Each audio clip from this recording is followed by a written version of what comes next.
প্রবাসী দেখলাম যে তারা পোস্টাল ব্যালটে দাঁড়িপাল্লায় ভোট দিছে এবং তারা গণভোটে হ্যাঁ ভোট দিছে। আবার সেই ভোট দেওয়ার ভিডিও তারা ধারণ করে আবার সোশ্যাল মিডিয়াতে আপলোড করছে। তো আমার কথা হচ্ছে যে তারা এত খুশি মনে হেসে খেলে সুন্দর করে যে ভিডিওটা বানায় সোশ্যাল মিডিয়াতে আপলোড করলো, তারা যে নিজের বউকে, যারা প্রবাসী এবং দাঁড়িপাল্লায় ভোট দিচ্ছেন, তারা যে নিজের বউকে জামাতের আমিরদের কাছে ইজারা দিচ্ছেন, এই বিষয়টা কি আপনাদের মাথায় আছে?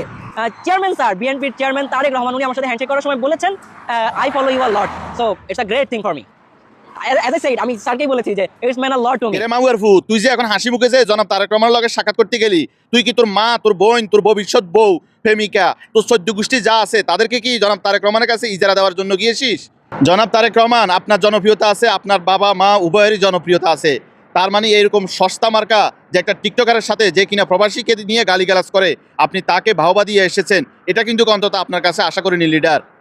আপনিও একজন প্রবাসী ছিলেন, ও আপনি তো পরিবার নিয়েছিলেন, আপনি কি আর বুঝবেন যে প্রবাসীদেরকে গালি দিলে তাদের অন্তরে কতটুকু ব্যথা লাগে?